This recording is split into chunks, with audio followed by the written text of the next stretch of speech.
आज हम लोग डिस्कस करेंगे डिफॉल्ट बेल के बारे में। डिफॉल्ट बेल क्या होता है? डिफॉल्ट बेल जानने से पहले हम लोग जानें कि बेल क्या है।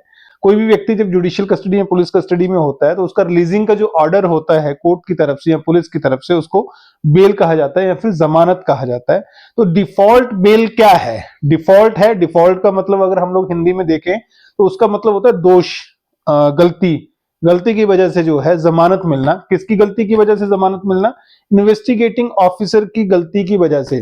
जो तफ्तीशी है, जो जांच कर रहा है, अन्वेषण कर रहा है, अनुसंधान कर रहा है पुलिस ऑफिसर, उसकी वजह से, उसकी गलती की वजह से अगर किसी अभियुक्त को जब जमानत मिलती है तो उसको डिफॉल्ट बेल कहते हैं। अब ये डिफॉल्ट बेल कौन सी सेक्शन में मिलती है?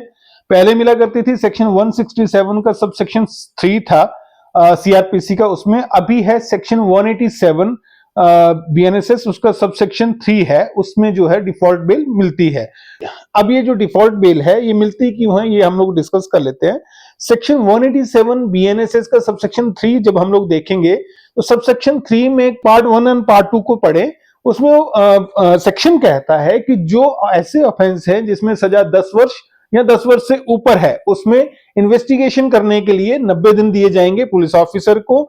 और जो ऐसे ऑफेंस हैं जिसमें अदर ऑफेंसेस जितने भी हैं, मतलब 10 साल की सजा से नीचे वाले जितने भी ऑफेंसेस हैं, उसमें 60 दिन जो है पुलिस ऑफिसर को इन्वेस्टिगेट करने के लिए, चार्जशीट डालने के लिए मिलेंगे।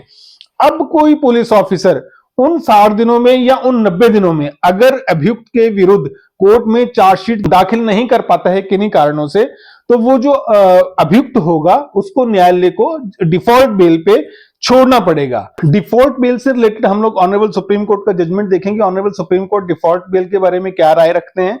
एक बड़ा फेमस केस है रितु शावड़िया versus Union of India, 2 April 2023 का केस है। इसमें ऑनरेबल सुप्रीम कोर्ट ने कहा था कि जो डिफॉल्ट बेल है वो अभियुक्त का फंडामेंटल राइट है। आर्टिकल 21 में वो राइट जो है वो फॉल करता है, इसलिए अभियुक्त को जब भी अगर कोई पुलिस ऑफिसर उसके अगेंस्ट तय समय में चार्जशीट नहीं दे पाता है तो उसको डिफॉल्ट बेल पर जाने का अधिकार है। एक Sanjay Dutt versus state of Mumbai है, 1994 का जो केस है, उसमें ऑनरेबल सुप्रीम कोर्ट ने कहा था कि अगर अभियुक्त को जब कोर्ट ने बता दिया कि आप डिफॉल्ट बेल के लिए जो है अभी अप्लाई कर सकते हैं, आपके अगेंस्ट निश्चित समय में जो चार्जशीट नहीं आया और अभियुक्त जमानती पेश करने में जो है असफल रहता है, उस जमानत के लिए अर्जी नहीं लगा पाता, पुलिस जो है वो जमानती लाने से पहले पहले अगर चार्जशीट दे देती है उस अभियुक्त के खिलाफ, तो वो अभियुक्त जो है डिफॉल्ट बेल के लिए इंटाइटल नहीं होगा।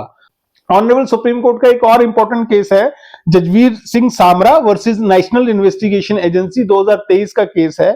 इसमें ऑनरेबल सुप्रीम कोर्ट ने कहा था कि अगर पुलिस चार्जशीट किसी अभियुक्त के खिलाफ फाइल कर देती है और उसमें सैंक्शन ऑफ प्रोसिक्यूशन अगर पुलिस ने नहीं लिया है तो वो चार्जशीट इनकम्प्लीट नहीं मानी जाएगी, और ऐसी चार्जशीट अगर फाइल कर दी है तो वो चार्जशीट मानी जाएगी और उसमें जो है डिफॉल्ट बेल सैंक्शन के आधार, सैंक्शन की कमी में जो है डिफॉल्ट बेल जो है अभियुक्त को नहीं दी जाएगी। एक इंपॉर्टेंट चीज ध्यान रखिएगा, ये जो 60 दिन और 90 डेज जो है वो कब शुरू होते हैं? जिस दिन अभियुक्त जो है न्यायालय में पेश किया जाता है रिमांड लेने के लिए पुलिस के द्वारा, उस दिन से ये 60 दिन और 90 दिन की सुई जो है वो शुरू हो जाती है टिक टिक करना। और ये कहां लिखा है? ये लिखा है अनुपम जे कुलकर्णी वर्सेस सीबीआई, 1992 का केस है। उसमें ऑनरेबल सुप्रीम कोर्ट ने क्लियर बोला है कि जो 60 डेज और जो 90 डेज हैं वो तब से शुरू होंगे जिस दिन पुलिस जो है अभियुक्त को न्यायालय में पेश करेगी रिमांड लेने के पर्पज के लिए। सपोज कर लीजिए अगर पहली तारीख को एक्यूज को अरेस्ट किया है, अभियुक्त को अरेस्ट किया पुलिस ने, और पहली तारीख को ही पेश कर दिया कोर्ट में रिमांड लेने के लिए, तो वो जो 60 डेज या 90 दिन का जो पीरियड होगा वो पहली तारीख से शुरू हो जाएगा।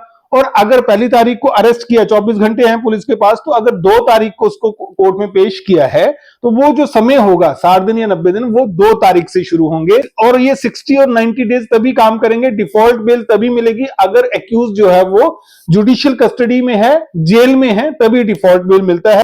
अगर वो किसी और जमानत पे है तो डिफॉल्ट बेल नहीं मिलता। तो आज हमने डिस्कस किया डिफॉल्ट बेल के बारे में। ऐसे ही हम लोग इंपॉर्टेंट टॉपिक्स पे डिस्कस करेंगे। हमारे साथ जुड़ते रहिए, हमारा चैनल सब्सक्राइब करें और ज्यादा से ज्यादा लोगों के साथ हमारे जो वीडियोस हैं उनको शेयर करें। मिलते हैं हमारे अगले वीडियो में। जय हिंद, जय भारत।